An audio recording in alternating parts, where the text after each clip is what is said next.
بسم اللہ الرحمن الرحیم۔ جس کو اللہ پسند کرتا ہے اس کی زبان پر یہ تسبیح جاری کر دیتا ہے۔ حضرت محمد صلی اللہ علیہ وآلہ وسلم نے فرمایا، یہ تسبیح زیادہ سے زیادہ پڑھو۔ محترم ناظرین، ہمارا آج کا یہ وظیفہ ایک تسبیح کا وظیفہ ہے۔ حضرت محمد صلی اللہ علیہ وآلہ وسلم نے فرمایا، یہ تسبیح زیادہ سے زیادہ پڑھو کیونکہ اللہ تعالیٰ کو یہ تسبیح بہت پسند ہے، اور اللہ تعالیٰ اپنے خاص بندوں کو یہ تسبیح پڑھنے کی توفیق عطا فرماتے ہیں۔ اللہ تعالیٰ جس بندے کو پسند کرتے ہیں اس کی زبان پر یہ تسبیح جاری کر دیتے ہیں، اور اللہ تعالیٰ اس کی تمام جائز خواہشات کو پورا کرتے ہیں۔ جو انسان یہ تسبیح پڑھتا ہے، یہ تسبیح کے پڑھنے کے بہت سے فوائد ہیں۔ یہ تسبیح پڑھنے سے اللہ تعالیٰ کی رحمت نازل ہوتی ہے، انسان کی زندگی میں سکون آتا ہے، رزق میں برکت، تمام پریشانیوں کو دور کر دیتی ہے۔ یہ تسبیح جو پڑھتا ہے انسان کو اللہ تعالیٰ کے قریب کر دیتی ہے۔ اس کی زبان پہ یہ تسبیح جاری ہو جاتی ہے، اللہ پاک اس پر بہت زیادہ رحم فرماتا ہے اور اس کے پڑھنے والے پر رحمت کی بارش برساتا ہے۔ اللہ پاک ارشاد فرماتے ہیں کہ جب میرا بندہ یہ تسبیح پڑھتا ہے، میں اس پر آسمان سے خوب رحمتیں نازل کرتا ہوں، اور اس پر پے در پہ مال اور اولاد میں ترقی دیتا ہے، اور جنت میں بے بہا نعمتیں دیتا ہے۔ جسے اللہ کی خوشنودی حاصل کرنی ہے، اللہ کے قریب ہونا ہے، اللہ کا لاڈلا بننا ہے، اللہ کا سب سے پیارا بندہ بننا ہے، تو یہ تسبیح لازمی پڑھے، جو آپ کی زندگی کی تمام پریشانیوں، فکروں اور بیماریوں کو انشاءاللہ تعالی ہمیشہ کے لیے ختم کر دے گی، ٹھیک کر دے گی۔ اس تسبیح کو پڑھنے سے اللہ تعالیٰ سے صحت، اولاد، عزت، دولت، شہرت، ہر چیز ملے گی۔ جس بندے کو اللہ تعالیٰ یاد کرتا ہے، اسے توبہ کی توفیق دیتا ہے کہ بندہ میری طرف رجوع کرے، اور اس کی زبان پر یہ تسبیح جاری کر دیتا ہے۔ اللہ تعالیٰ نے انسان کو اشرف المخلوقات بنایا، یعنی سوچنے سمجھنے کی صلاحیت دی، صحیح اور غلط کی آگاہی دی۔ یہ انسانی عقل پر منحصر ہے کہ وہ سیاہ کرتا ہے یا سفید، لیکن انسان خدا کا پتلا ہے، اور اللہ ہمیشہ اپنے بندوں کے ساتھ رحم کا معاملہ کرتا ہے۔ اس لیے مسلمانوں کے لیے ہدایت کا راستہ بھی کھلا رکھا ہے، تاکہ اگر کوئی مسلمان گناہ کا مرتکب ہو جائے تو توبہ استغفار سے فلاح کا راستہ پا سکے۔ تو یہ تسبیح سبحان اللہ و بحمدہ کی ہے۔ یہ جملہ اللہ کو بہت زیادہ پسند ہے۔ یہ جب کوئی بندہ یہ تسبیح پڑھتا ہے، اپنے گناہوں سے توبہ اور اللہ سے اپنی بخشش طلب کرتا ہے، تو اللہ تعالیٰ بہت زیادہ خوش ہوتے ہیں، اس کے لیے اپنی رحمت کے بند دروازے کھول دیتے ہیں، پھر اسے اتنا عطا فرماتے ہیں جو اس کے وہم و گمان سے بڑھ کر ہوتا ہے۔ حضور پاک صلی اللہ علیہ وآلہ وسلم کا فرمان ہے کہ یہ تسبیح زیادہ سے زیادہ پڑھو، کیونکہ اس تسبیح کے پڑھنے والے سے اللہ تعالیٰ خوش ہوتا ہے۔ ناظرین، استغفار ایک بڑی عبادت ہے جس کا شرف اللہ سبحانہ تعالیٰ نے اپنے بندوں کو عطا کیا ہے۔ اللہ تعالیٰ کے نبی مکرم حضرت محمد صلی اللہ علیہ وآلہ وسلم نے خود اپنے اوپر استغفار کو لازم کر رکھا تھا، تو پھر دیگر مسلمانوں کا کیا حال ہوگا۔ استغفار کرنے والوں کو اللہ کی محبت ملتی ہے، اور اللہ مغفرت مانگنے والوں اور استغفار کرنے والوں پر بڑا ہی کرم فرمانے والے ہیں۔ استغفار کے معنی ہے مغفرت کی طلب، اور مغفرت کے معنی ہے گناہوں کی پردہ پوشی اور ان کے شر سے بچاؤ۔ بندہ اللہ سے استغفار کرتا ہے کہ اللہ دنیا میں اس کے گناہ پر پردہ ڈال دے، اور اس کا گناہ اس کی فضیحت کا سبب نہ بنے، اور آخرت میں بھی اس کو ظاہر نہ کرے، اور اپنی رحمت اور عفو سے اس کا گناہ معاف فرما دے۔ استغفار کی فضیلت یہ ہے کہ قرآن کریم میں استغفار کرنے کی ترغیب کثرت سے دی گئی۔ ایک مقام پر فرمایا گیا، اللہ سے استغفار کرتے رہو، بے شک اللہ تعالیٰ بہت بڑا غفور الرحیم ہے۔ اللہ تعالیٰ استغفار کرنے والوں کی مداح بیان کرتے ہیں، رات کی آخری گھڑیوں میں اللہ سے مغفرت کی دعائیں مانگا کرتے ہیں۔ ابن کثیر رحمۃ اللہ علیہ فرماتے ہیں کہ رات کی آخری گھڑیاں یعنی تہجد کا وقت استغفار کا بہترین وقت ہے۔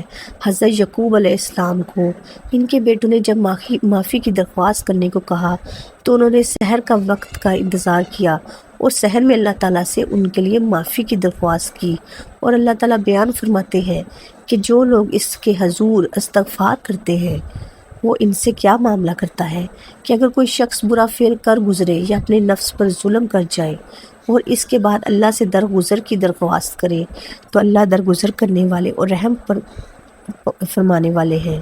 اللہ تعالیٰ کا فرمان ہے، اللہ ان پر عذاب نازل کرنے والا نہ تھا جبکہ تو ان کے درمیان موجود تھا، اور نہ اللہ کا یہ قاعدہ ہے کہ لوگ استغفار کر رہے ہوں اور وہ ان کو عذاب دے دے۔ اللہ تعالیٰ حج، بیت اللہ جیسی بڑی عبادت کی ادائیگی کے موقع پر بھی استغفار کی تاکید فرماتے ہیں۔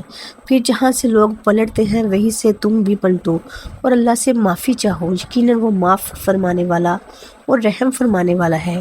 یعنی اعمال کی قبولیت کے مقام اور اس کی رحمتوں کے نزول کے مقام پر بھی استغفار کی تاکید ہے کہ محض زبان سے کلمات عطا نہ ہوں بلکہ دل سے توبہ کی جائے، اور اگر زبان دل کی شمولیت کے بغیر استغفار کرتی رہے تو وہ غیر نافع ہے۔ اکثر اوقات توبہ اور استغفار کا ذکر اکٹھے کیا جاتا ہے۔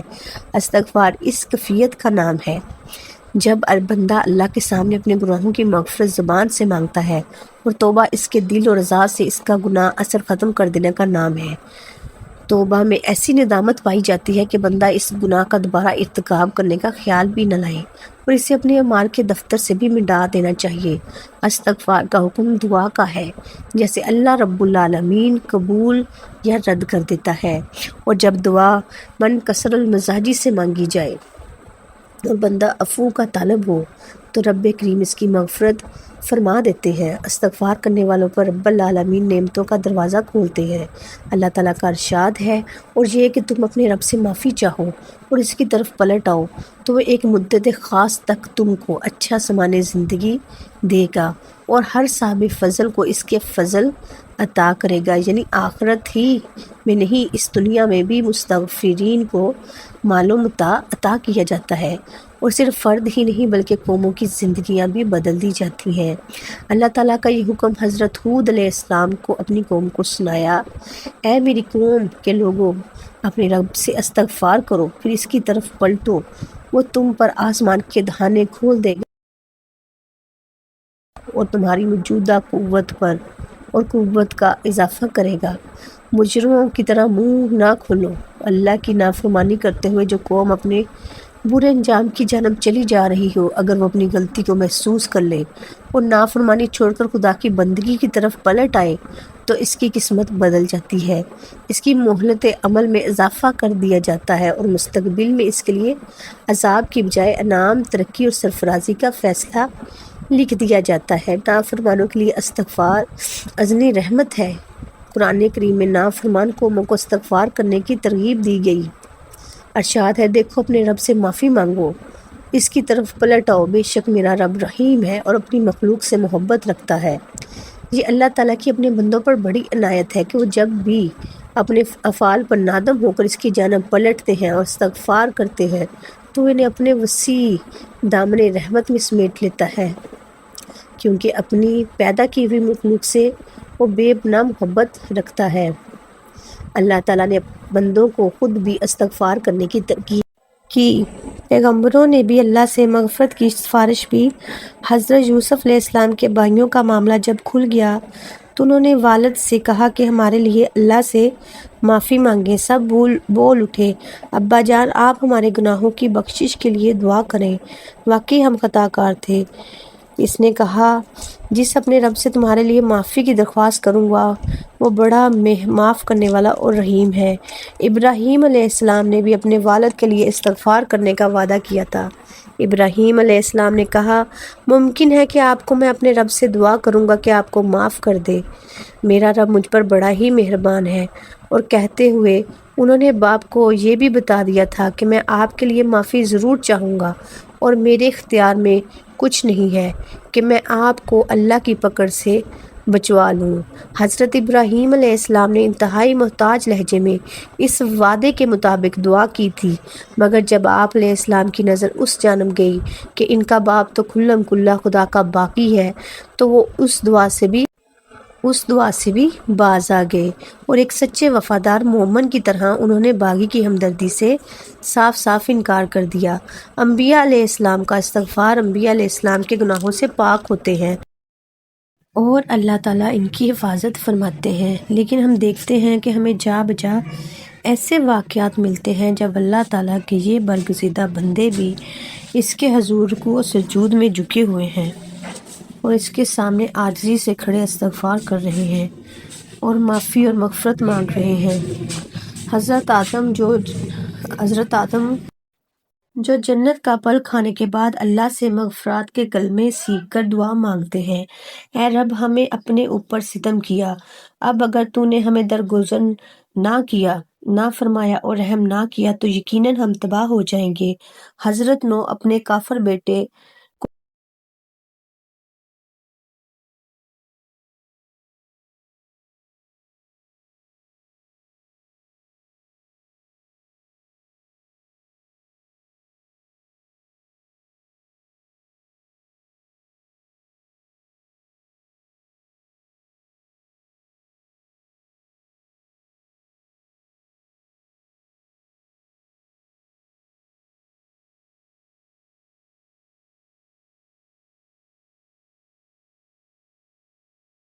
طوفان میں ڈوبتے دیکھ کر اللہ کو پکارتے ہیں کہ میرے گھر والا ڈوب رہا ہے، اور اس کے نازک نفسیاتی موقع پر اللہ کی جانب سے احساس دلایا جاتا ہے وہ تو ایک بگڑا ہوا کام ہے، اور حضرت نو گڑ گڑا کر دعا مانگتے ہیں، اے میرے رب میں تیری پناہ مانگتا ہوں اس سے کہ وہ چیز تجھ سے مانگوں جس کا مجھے علم نہیں، اگر تو نے مجھے معاف نہ کیا اور رحم نہ فرمایا تو میں برباد ہو جاؤں گا۔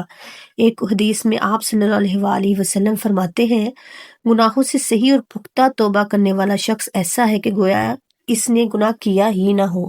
اللہ تعالیٰ ہمیں توبہ استغفار کی کثرت کرنے کی توفیق عطا فرمائے، آمین۔ ناظرین، کچھ اذکار ایسے ہوتے ہیں جو صرف زبان سے نہیں بلکہ دل سے ادا ہوتے ہیں، اور ایسے الفاظ جب کسی بندے کی زبان پر خود بخود جاری ہونے لگے تو سمجھ لیں کہ رب اس سے راضی ہو گیا، اسے پسند کرتا ہے، اس کے دل کو نور سے بھر رہا ہے۔ بہت کم لوگ ایسے ہیں جن کی زبان پر یہ خاص تسبیح آتی ہے اور ہر وقت جاری رہتی ہے، اور حیرت کی بات یہ ہے کہ یہ وہ لوگ ہوتے ہیں جنہیں خود بھی خبر نہیں ہوتی کہ ان کی زبان اللہ کے ذکر سے کتنی تر ہو چکی ہے۔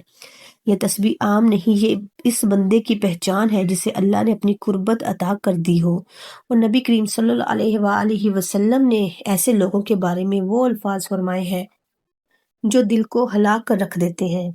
اگر آپ بھی چاہتے ہیں کہ آپ کے دل کو سکون، روح کو طمانینت اور زندگی میں وہ روحانی روشنی نصیب ہو جو صرف اللہ کے خاص بندوں کو ملتی ہے، تو یہ باتیں آپ کے لیے ایسے لوگوں کی زندگی میں عجیب سی سکون والی کیفیت آ جاتی ہے، جیسے ہر الجھن میں بھی ایک اطمینان، ہر دکھ میں بھی ایک امید، اور ہر پریشانی میں دل کے اندر آواز باقی رہتی ہے کہ میرا رب میرے ساتھ ہے، مجھے اکیلا نہیں چھوڑے گا۔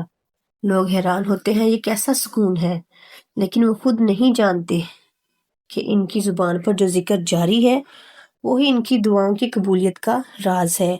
وہ ہر بات میں اللہ کو یاد کرتے ہیں، نہ دکھ نہ شکوہ کرتے ہیں، نہ خوشی غفلت، ان کی خاموشی بھی تسبیح بن جاتی ہے، اور ان کا چلنا پھرنا بھی عبادت بن جاتا ہے۔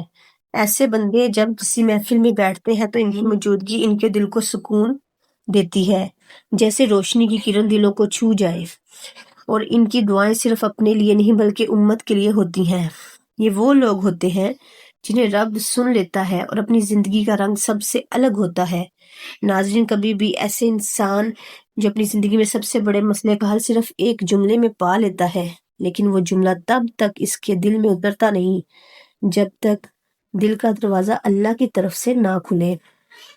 کچھ الفاظ ایسے ہوتے ہیں جنہیں سن کر دل کانپ جاتا ہے، آنکھوں میں نمی آ جاتی ہے، اور روح خود گواہی دیتی ہے کہ یہ سچ ہے کہ تسبیح بھی ایسا ہی راز ہے جو ہر کسی کو نہیں ملتا۔ صرف وہی لوگ اس طرف راغب ہوتے ہیں جنہیں اللہ ہدایت کے لیے چن لیتا ہے۔ دل کے اندر سے بے قراری، ایک طلب پیدا ہوتی ہے کہ میں بھی وہ الفاظ اپنی زبان پر جاری رکھوں جن سے اللہ خوش ہوتا ہے، جن سے دلوں کو اطمینان اور زندگی کو برکت نصیب ہوتی ہے، اور بے قراری ہی اصل نشانی ہوتی ہے کہ اللہ تعالیٰ آپ کو اپنے قریب بلا رہے ہیں۔